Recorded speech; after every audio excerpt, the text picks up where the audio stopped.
तो सीधा लिए चलते हैं अपने स्किट की तरफ, पाकिस्तान रेलवे की मौजूदा हालत ज़ार दिखाने के लिए। इतने अरमानों से अपनी बाजी की शादी की थी और आप रेलवे वालों की हड़ताल की वजह से सारा निजाम दरम बरम हो गया। आगे वलीमे से भी लेट हो रहे हैं। बीबी 4 महीने से हमें भी तनख्वाहें नहीं मिली हैं, हमारे भी घर के निजाम दरम बरम हुए हैं। इसी वजह से ट्रेन लेट है और यहाँ पे बंद रहेगी जब तक हमारे मुतालबात पूरे नहीं होंगे। साडा हक इत्थे रख, जब तक हमें हमारा हक नहीं मिलेगा ट्रेन 1 इंच आगे नहीं जाएगी। और हमारी खुशियों का क्या? हमें किसी की खुशी गमी से कोई मतलब नहीं है, हमारे भी छोटे छोटे बच्चे हैं। आपको पता जनेद साहब, ए शर्ट मैं अपने मुंडे दी पा के आया क्योंकि सर्फ जो के घर पैसे नहीं है। आ देखो ये घर साबण मुंह धोने जोगा नहीं है। साडे भी तो हालात बेड़े गर्क हुए पे।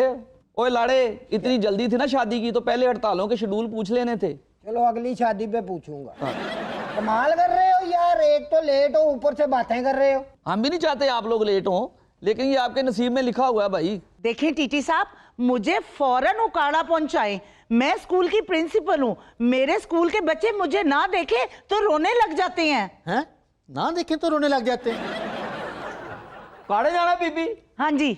ਅੱਜ जुनेद साहब ने उकाड़े जाना ਹੁੰਦਾ, ਤੁਸੀਂ 100 रुपया ਵੱਧ ਦੇ ਕੇ ਉਹਨਾਂ ਦੀ ਗੱਡੀ ਦੇ ਨਾਲ चले जाना।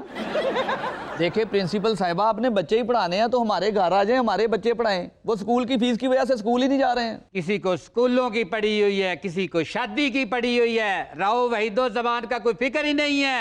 करोड़ों की मेरी सब्जी खराब हो रही है यहाँ पे। ओ भाई, ये करोड़ों की सब्जी है। करोड़ों का धनिया वा।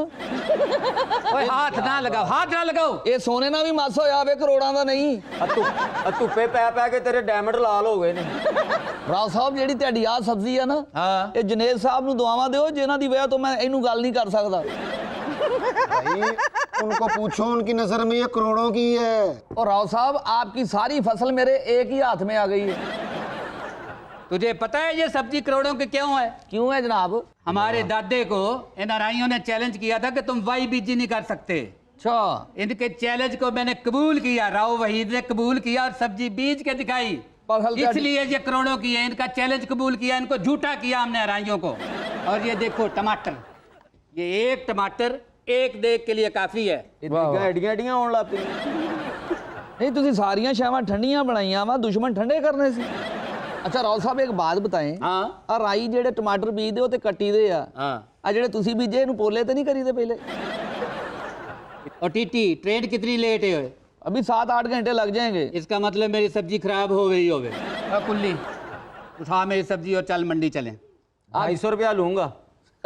जनेद साहब, 150 की सब्जी है तो 250 उन्हें मांग लिया। वो 300 भी मांग लेता तो ये रांगड़ देता उसको। मैं कह राव साहब, आपने दुश्मनी तो सर पे उठाई है, हाँ। इसको भी सर पे उठा लें। आपके पैसे बच जाएंगे। मैडम, ये उकाड़े किस जगह पे अपना स्कूल हुए है? तेरी दादी के घर के बिल्कुल पीछे। तो फिर तो हम गुआंढी हुए। ਇਹ 600 ਤੋਂ ਘੱਟ ਨਹੀਂ ਮੈਂ ਛੱਡਣ ਜਾਣੀ। हम भी पड़े हैं प्लेटफार्मों पे, क्या करना है हमारा? मेरा बस चलता तो मैं तेरा पहला ही नहीं होने देना। तू होर करन नूं फिरन दिया वा। ओ जी भाईजान, पहुंच रहे हैं। अब मैं लड़के का चाचा हूँ, बाप थोड़ी हूँ। उसकी खुद ही जिद थी ट्रेन पे लेके आनी बारात वापस। वलीमा कर लें आप, हमारा पता नहीं पहुंचते पे कि नहीं पहुंचते। खा रहे हैं इधर बासी पकौड़े और नान स्टेशन पे बैठ के। तो भाईजान आप झगड़ा क्यों कर रहे हैं? उनका वलीमे का सामान इधर ले आए हैं, सारे मिल बांट कर खाते हैं। ओए कुल्ली बाबा, हाँ जी। मेरी सब्जी का ध्यान रखना, राव वहीद अभी वापस आ रहा है। ਮੈਂ ਕਿਹਾ ਟੀਟੀ ਸਾਹਿਬ, हाँ ਇਹ ਰਾਓ ਸਾਹਿਬ ਜਿੰਨਾ ਬੇਫਿਕਰ ਹੋ ਕੇ ਗਏ ਨੇ ਨਾ, ਲੱਗਦਾ ਸਬਜ਼ੀ ਵੀ ਉਹਨਾਂ ਦੀ ਨਹੀਂ ਸੀ। चलो तेरे को आ गई है ना, ये समझ ला हुण तेरी भी नहीं, क्योंकि इतने खाण पीण नूं कोई शै नहीं हैगी। ट्रेन हरे कितनी देर खलोनी है। उतो जनेद साहब जिथे हड़ताल कर बैठे स्टेशन की समझ नहीं आउंदी किथे दा वा। इथों लगदा सिर्फ समुंदरी दियां सवारियां बैठियां वा, इथों लगदा नारोवाल चली है। इहदे अल वेख के लगदा कि सिर्फ काड़े जाके खलो जानी है। नाल वेख के लगदा कि स्विट्जरलैंड दा स्टेशन है जिथे राज ते सिमरन ट्रेन ढीकण दे आ और इन्हां दी ट्रेन लाजमी मिस होनी है और इन्हां दे नाल नाल इन्हां दी भी हो गई है समझो। ਕਹਿੰਦੇ ਰਾਜ ਮੇਰੇ ਬਗੈਰ ਜਾ ਹੀ ਨਹੀਂ ਸਕਦਾ। क्यों जी? ਉਹ ਗਿਟਾਰ ਵਾਲਾ ਬੈਗ ਉਹਦਾ ਮੇਰੇ ਕੋਲ ਪਿਆ। ये देखा तो ये जाना सनम। ਇਹਦਾ ਧਿਆਨ ਰੱਖ ਕੇ ਝੁਕੜ ਨਾ ਜਾਵੇ कुछ। तुम दोनों को राज सिमरन की पड़ी है, इधर रमेशपुरी भी आ गया है। ओ भाई बताओ कब चलनी है ट्रेन तुम्हारी? ये भाई जब तनख्वाहें मिलेंगी तब चलेगी, आप लोग दे दे, हम अभी चला लेते हैं। वैसे माना, हाँ, अब्बू को कॉल कर और उनको बोल के अगर ये स्ट्राइक वट्राइक नहीं ना ख़त्म होती तो हमें एयर टिकट भेजे, हम दोनों बहनों तो घर जाए ना, ये बाद में खुद ही आता रहेगा। और जब स्ट्राइक ख़त्म होगी ना तो बाद में रुखसती कर देंगे इसके साथ। सब तो पहले तो दुल्हनबाजी मैं ट्रेन की छाते बैठ नहीं देनी, बाई एयर का हम ही नहीं भरनी, ते जे बाई एयर जहाज था नहीं जाना ना वो पैसे सानदे दे, ਅਸੀਂ ਇਹਨੂੰ ਚਲਾ ਲੈਨੇ। ओ बेटा जी, ओ मेरा पुत्र, ओ भाई जहाज से भी नहीं जा सकती मेरी धी। जे इधर ट्रेन खलोती है उधर जहाज खलोते ने, इधर तनख्वाह नहीं थी उधर पेट्रोल नहीं। चलो बोतल आले Pepsi Coke 7 up Mirinda Phanta Pepsi Coke 7 up. लाओ भाई लाओ भाई बोतल लाओ, पिलाओ, सलामी के तौर पे पिलाओ। सलामी के तौर पे आपको बोतल पिलाऊं? चल सलामी के तौर ते ਉਹਨੂੰ ਖਾਲੀ ਪਿਆ ਦੇ, ਉਹ ਕਿਹੜਾ ਪੂਰਾ ਵਿਆਹਿਆ ਗਿਆ। बरदार पिया मेरे पुत्र ने बोतल, ते ठा ना करी, मेरा पुत्र बेहोश हो जाता। हमने तो पैसे मैं देंगा, चाचा घर से नाल आया। अच्छा ਉਹ ਪੈਸੇ ਸਾਨੂੰ ਦਿਓ, ਅਸੀਂ ਟ੍ਰੇਨ ਹੀ ਤੋਰੀਏ। क्या 40 रुपए में ट्रेन चल पड़ेगी? तो वैसे बात सिर्फ अब पीआईए या रेलवे तक नहीं रहेगी, महकमों की एक बहुत लंबी लिस्ट है जो ज़बूं हाली का शिकार है। अंदाजा करो कि पाकिस्तान रेलवे को सिर्फ एक साल यानी माली साल 2022-23 में 55 अरब रुपए का नुकसान हुआ है। और अब ये रेलवे साहिबा बेल आउट पैकेज मांग रही हैं अपने लिए, पता कितना? 32 अरब रुपए। यानी अपना पेट काट के हमने पीआईए को भी 8 अरब रुपया दिया है और रेलवे 32 अरब रुपया मांग रही है। ओ भाई साहब, ओ ट्रेन पता नहीं चलनी कि नहीं चलनी, आप उतनी देर बाजा ही बजाते रहो। ओए रेलवे के इतने बड़े अफसर को वो तुम बाजा बजाने वाला कह रहे हो? तो तुम्हें शर्म या है?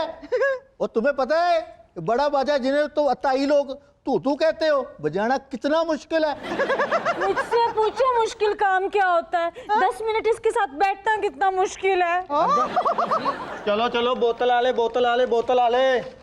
टीटी साहब आ देख लो, इन्हों ने बोतल पी लिया, पैसे देने की वारी आई तो मुंह परा कर लिया। ਤੂੰ ਸਿਰਫ ਇਹਨਾਂ ਦਾ ਮੂੰਹ ਐਨੂੰ ਕਰਾ, ਪੈਸੇ ਤੈਨੂੰ ਮੈਂ ਦੇ ਦਾਂਗਾ। ਪਤਾ ਨਹੀਂ ਤੂੰ ਕਿਹਨਾਂ ਨੂੰ ਬੋਤਲਾਂ ਦੇਤੀਆਂ, ਤੇ ਬੋਤਲਾਂ ਪੀਂਦਾ ਹੀ ਨਹੀਂ। ਨਾਲੇ ਉਹ ਗੋਰੇ ਨੇ ਜਿਹੜੀਆਂ ਬੋਤਲਾਂ ਉਹ ਪੀਂਦੇ, ਉਹ ਤੇਰੇ ਕੋ ਨਹੀਂ ਹੈਗੀਆਂ। ਉਹਨਾਂ ਦੀ ਇੱਕ ਬੋਤਲ ਦਾ ਖਰਚਾ ਸਾਡੇ ਪੂਰੇ ਮਹੀਨੇ ਦੀ ਤਨਖਾਹ ਵਾ।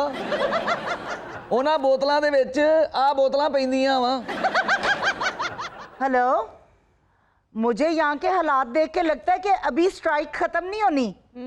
तुम एक काम करो, सर्दियों की छुट्टियां अनाउंस कर दो।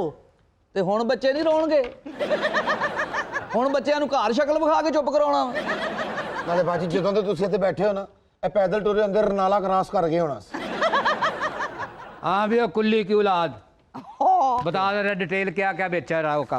और आओ हाँ जेड़ा तू मनु गोदाम ते बिठा के गया से ना, हाँ और लीला सारा हिसाब आ तेरे करोड़ां ने माल चो 2 रुपए का धनिया नहीं विकिया। ਤੁਸੀਂ ਨਾ ਪਹਿਲੇ ਆਪਣੀ ਦੁਸ਼ਮਣੀ ਗਿਣ ਲਓ ਇੱਥੇ, ਇਹ ਨਾ ਘਟ ਗਈ ਹੋਵੇ। ਉਤੋਂ ਜਨੇਰ ਸਾਹਿਬ ਆ ਵੇਖੋ, ਟਮਾਟਰ ਤੇ ਪਿਆਜ਼ ਇਕੱਠੇ ਰੱਖੇ ਆ, ਹੁਣ ਦਿਲ ਕਰੇ ਟਮਾਟਰ ਕੱਟਣ ਲੱਗਿਆ ਵੀ ਅੱਖਾਂ 'ਚੋਂ ਪਾਣੀ ਨਿਕਲੇ। ਤੇਰੀ ਦੁਸ਼ਮਣੀ ਦੀ ਤਰਤੀਬ ਦਾ ਦੌਰ ਫਿੜੇ ਬੂ। सर हड़ताल तो हमारी चलती रहेगी, ये शादी वाली फैमिली परेशान है सर, इसका कुछ करें ज़रूर सर। लाड़े ने ज़्यादा देर कटनी भी नहीं। इनको मैंने अपने घर ले जाना था, पर मेरे अपने घर ताला लगा हुआ है। क्यों, क्या हुआ सर? बिजली के बिल इतने इतने लंबे आए हैं, 3 महीने से हमें तनख्वाहें नहीं मिली। इस वजह से ना लाइट चल रही है, ना पक्खा चल रहा है, मीटर कट गए हैं। मैंने तो अपनी फैमिली जो पिछली बोगी में रखी हुई है, कम से कम पंखे तो है ना यहाँ पे। वो पिछली बोगी में सर आपकी फैमिली थी? हाँ हाँ, वो मैं तो उनका चलान कर आया हूँ।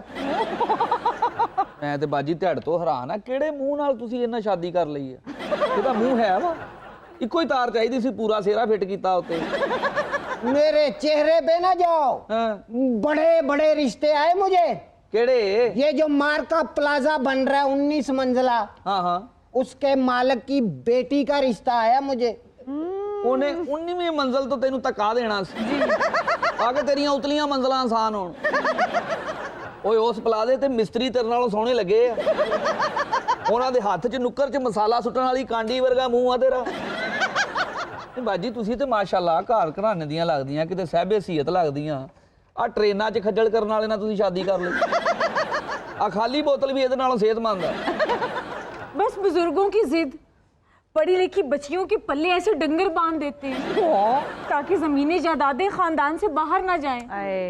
फिर ऐसी बच्चियों के नसीब में हड़तालें ही रह जाती हैं। आ बुजुर्गों की जिद आपकी ਇਹ ਜ਼ਿੱਦ ਤੇ ਕਿਤੇ ਕਤਲ ਵੀ ਹੋ ਜਾਏ ਤੇ ਇਹਦੇ ਵਾਰਸਾਂ ਨੇ 5500 ਲੈ ਕੇ ਸੁਲ੍ਹਾ ਕਰ ਲੈਣੀ।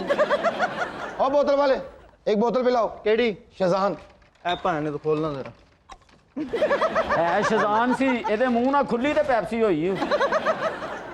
ਭਾਜਨ ਪੈਸੇ इन्होंने दिए जो मुझसे मांग रहे। ਆ ਫੜ ਯਾਰ ਐਨ ਮੂੰਹ ਕਰ ਲਾ। ਟੀਟੀ ਸਾਹਿਬ ਓਏ ਖੋਲਣੀ ਕਿੱਥੋਂ? ਆ ਫੇਰ ਕਰੀ ਯਾਰ ਜਿਹੜਾ ਦੰਦ ਰਹਿ ਗਿਆ।